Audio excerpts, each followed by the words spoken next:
question. What would you advise the president to do? Move forward with executive action on immigration and risk the chance of being impeached? And I think that there would be a big political downside for the Republicans if they did that. But what would your advice to the president be, Congressman?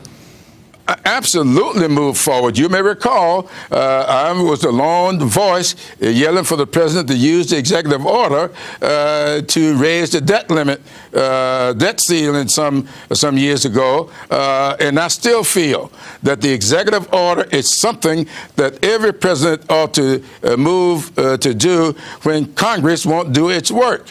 Now, I just left, as I said, a Navy memorial to the Navy veterans, and I brought up Harry Truman, a World War I veteran who, after World War II, used the executive order to integrate the armed services because Congress was never going to do it.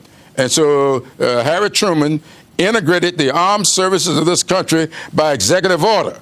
I think that was the right thing to do. Now, he got a lot of blowback at the time. You may remember from your studies, you're not old enough to remember when all this happened, that Strom Thurmond bolted the Democratic Party over that executive order and formed the States' Rights Party over integrating the armed services. These same people who are running around saying how great it is to have all these veterans. And look at the number of African-American, Hispanic, other minorities, veterans are fighting for this country. And these are the people who are descendants of those who wanted to bolt the Democratic Party over integrating the armed services.